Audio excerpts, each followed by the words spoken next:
This is episode number 48 of the Fine Dining Podcast, and we're going cocktailing in New Orleans. This is the Fine Dining Podcast. The Fine Dining Podcast. For foodies who love travel and travelers who love food. Here's your host, Seth Ressler. Hello, and welcome to the Fine Dining Podcast. I'm your host. My name is Seth Ressler, and this is the podcast for foodies who love travel and travelers who love food. Here's how it works. Each week we go to a different city and we talk to an expert in the local culinary scene. And we talk to them about everything that you need to know if you're going to that city. Quite often it's a food blogger. Sometimes, like today, it's an event organizer. And today we are actually going to find dining in New Orleans, or more accurately, we're going to find drinks in New Orleans. We've got Anne Tunerman of Tales of the Cocktail on the line. Anne, thank you so much for joining us. Thank you very much for having me. Now, you are the founder of Tales of the Cocktail. This is a fantastic event that is all about mixology. You've got your 11th annual coming up this year, and it really teaches bartenders everything they need to know about the latest cocktails, right? Yes, it is an event that's curated for the professional bartender. Oh, that's awesome. I'm so excited to get into this. So we're going to talk to you a little bit about mixology and what that is and the history of this event. We're going to dig deep into this year's 2013 program that's happening July 17th through the 21st. And then we're going to play a game called Out of the Frying Pan. You ready for that? That sounds fun. I've never played that game before, so I'm looking forward to it. It's going to be good. Before we get into all that, I know you've got a trivia question. What is it? Yes, my trivia question is, I want to know if you know what Antoine Peychaud did for a living.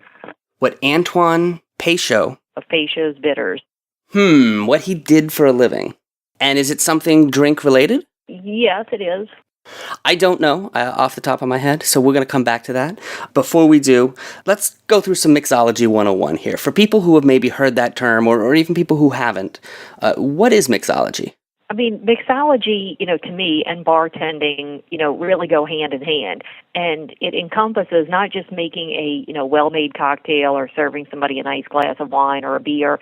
It's about the, hospitality of that. So it's really about being a great host while at the same time serving, quality beverages. So you use those two words, bartender and mixologist, interchangeably? Yes. I really don't use the term bar chef. Bartender was the term for a long time. Then mixology kind of came into focus where people wanted to kind of talk more about, the creation of cocktails and how they use fresh ingredients similar to a chef. But honestly, most people that I know just prefer the term bartender. Talk to me a little bit about your background and Tales of the Cocktail and how you started this event and what brought you to launch this. Well, I've actually never been a bartender, but I am a native New Orleanian and a lover of all things New Orleans. And Tales of the Cocktail evolved from a walking tour I started of New Orleans bars and restaurants. At the time, there really wasn't anything that, told the great story of New Orleans dining and drinking, and the famous spirits invented here, the famous drinks invented here.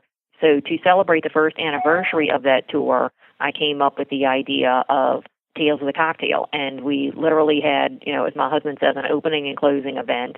So we had, two events with about, 50 to 100 people there, and really just with the, input of the bartending community and embracing them, it's evolved into what it is today, which is the premier global cocktail event in the world. It's huge. How many people do you have coming through every year now? This year we'll, easily have 20,000. We have people from Russia, from New Zealand, from Israel. It's truly like a global, meeting place. Wow, that's incredible. And it's happening over the course of 4 days, so it's grown quite a bit in those 10 years. Yes, it is. It actually pretty much encompasses a week. We officially kick off on Wednesday, July 17th, and end on Sunday, the 21st.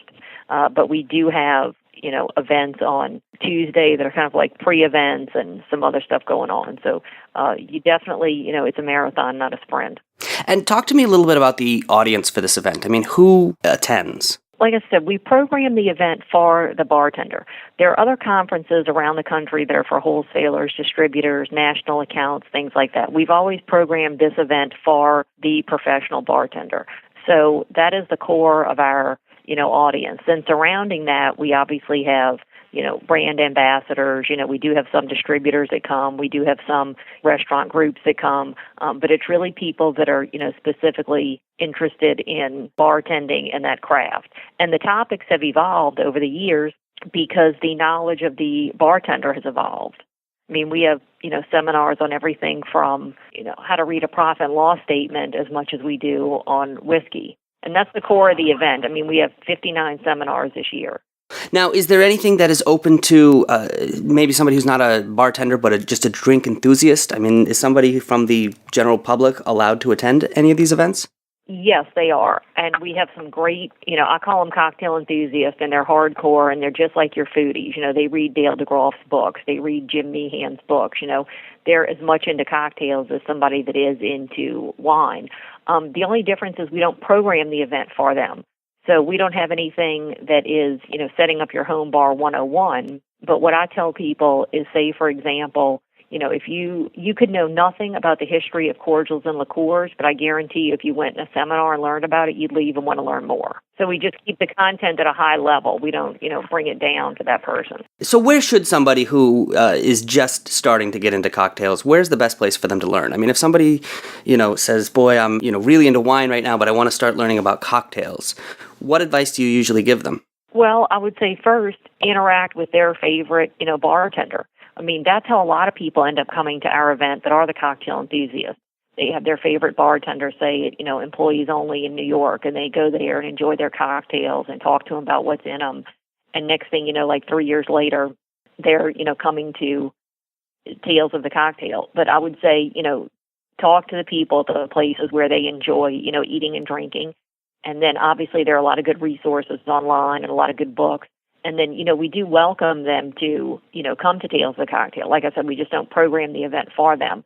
And we have some wonderful tasting events that I think are really good places for those kind of people. So this year, one of the events we're having is called the Finer Side of Mexico. So you can go into a room and taste, 24 tequilas and mezcals that, is a great opportunity to do that because you wouldn't go to the liquor store and buy those, and you wouldn't get to taste the super añejos. And so it's a really great way, to find out about products that you're interested in. We have one tasting event in the similar format to that that's all craft distillers. So it's all people that fall under the definition of what a craft distiller is and kind of boutique spirits. So, and these events are like, $45. I mean, you get to taste and meet a lot of people for a good value. In the 11 years that you've been doing this, has the field of mixology changed? Has people's interest in cocktails grown in that time? Oh, definitely. I mean, cocktails are having like another kind of golden age of cocktails. And one of the biggest things that's changed since we've started this event is it's okay to be a bartender again. It is considered a, profession now, just like a chef, where before it was always something that you did not do full time. So this is interesting because this is something we've talked about in terms of chefs and even in terms of things like butchers. You're right. There is a sort of celebrity factor that has crept up in the last several years. And I don't know if that is due to, the rise of the Food Network or social media, but for example, butchers, I remember when a butcher was just Alice's boyfriend on The Brady Bunch. That's a good example you're using, a butcher, right? It used to be, it wasn't considered a craft or an art, although it really is. And now I think you're right. We're going back to appreciating those things. Do we have a great TV show about cocktails yet? We do not. And it's really interesting because we've had all the, networks attend Tales of the Cocktail, and they're always talking about looking for new talent. But for some reason, they're still really scared of cocktails. And they will not put on a, full-fledged, cocktail show. Again, I don't know, what the reason is for that. And unfortunately, one of the networks, you can Google it and watch a clip for a show called Mixology that looks like it's going to be an absolute horrible representation. It's kind of like Melrose Place meets bartenders. Right. Of bartenders. But no, we don't have one yet that's really good, that there is a national authority or, a Ted Allen or, there's not one of those people yet for bartending. They have been featured on Iron Chef America, but that's about it. Right. Well, somebody needs to tell Gordon Ramsay if he's looking for a 15th show that this is the one he should start. Yeah, exactly. He's got a little more time. Right. We have some people for him. So what are some of the other authoritative sources on cocktails? I mean, the magazines or the books or things that people should be checking out if they want to learn more about this? There's so much out there, but I would say, one of the first books that a lot of people start with is Dale DeGroff's book called The Craft of the Cocktail, which is a really excellent book and can take you through what kind of putting together a craft cocktail is. I know a lot of people have picked that book up at the bookstore, and it's really changed their, philosophy. So I would say that's one good one to start with. All right, I want to dig into the 2013 program that you've got going on there at Tales of the Cocktails. So we're going to do that, and we're going to get an answer to your trivia question coming up in just a second. Okay, before we really dig into this year's program at Tales of the Cocktail, I want to talk to you about another event. That is the Taste Trekkers Food Tourism Conference.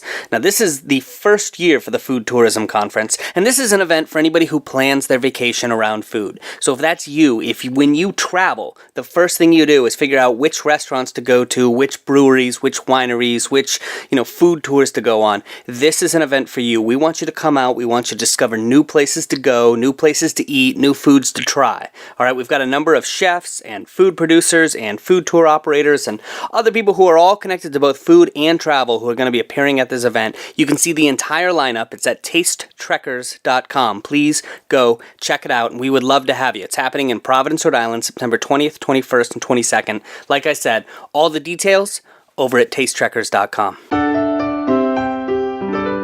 We are talking to Ann Tunerman. She is the founder of Tales of the Cocktail, this big, fantastic educational event to basically teach bartenders and other people in the bartending industry all about different spirits, different cocktails, different liquors, and even other stuff. Like you said, some business-oriented stuff that they need to know to really be at the top of their industry.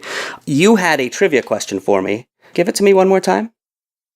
What did Antoine Peychaud do for a living? He had something to do with bitters, right? Yes. Well, I don't know. I mean, the obvious guess is bartender. No, that's not right. You You want me to hold out or tell you the answer? Go ahead and tell me, because I'm just going to be spouting off guesses. I have no idea. Who was he? Antoine Peychaud came to New Orleans from Haiti, and he's kind of considered the creator of the Sazerac, but his product that he brought from Haiti, his family recipe, was Peychaud's bitters, and he was a pharmacist. And he had an apothecary, and a lot of bartenders and spirits makers come from a pharmacy or chemistry background. A lot of pharmacy because these products were medicinal then. So he was a pharmacist. I mean, I guess that makes sense, but I never would have guessed that. That's fantastic. Let's dig into the 2013 program for Tales of the Cocktail. First of all, your poster, I know you just unveiled it, and it looks fantastic. Your artist did an amazing job. Yes, it is fantastic, I have to say. We've got Tales of the Cocktail going on, and you said you've got 59 seminars this year. Yes. Talk to me a little bit about the seminars, and how do you come up with those? We come up with them. We have a presenters committee every year, and it's people from around the globe, and we have a call for submissions for people to submit their idea for a seminar. So this year we had about 300 submissions for seminars, which gets culled down to the 59 seminars. So that presenters committee reviews those and ranks them. And, the topics vary. I mean, this year we're doing a 3-part seminar series just on vermouth. We have a seminar on, water. We have a seminar on ice. We have seminars on the, art of hospitality. The topics, range, but they're things that are of interest to our audience. So let's go through some of these, because I was fascinated by some of the seminar titles. You've got a seminar on airport bars this year. Yes, we do. Which airport bars are really starting to step it up. Really? Yes, they are. Paleo cocktails? Yes, paleo cocktails is interesting. And that's, a lot of these are always going back, taking a historical look at what people drank and how that is, evolved into today. Derek Brown from Washington, D.C. is an excellent presenter, so I think that'll be a really good seminar. I like this one, Oxidation, the Good and the Bad. Yes, exactly. There's constantly, arguments about vermouth and other products, and when they get oxidized, does it matter? Is it good? Is it bad? things like that. Now, this is one I didn't know, and I'm not even sure if I'm pronouncing this right. Fun with hydrocolloids? Yeah, that is actually a little, even too complicated for me. I think it's the fatty-like acids that are in the spirits and the cocktails. That gentleman who's a presenter, and this is why I have a presenters committee, is actually a teacher at Culinary Institute of America in New York, and always brings some really good, interesting things. But the cocktail geeks that attend our event will, be all over that. I like this one as well, barking up the right tree. Yes. Again, a lot about, herbs and plants and how to use those, in cocktails. We're doing a seminar as well called How to Set Up Your Own, Bar Garden. So some really good stuff. All right. I'm excited about those. You also have looks like a daily excursion. Yes, we do.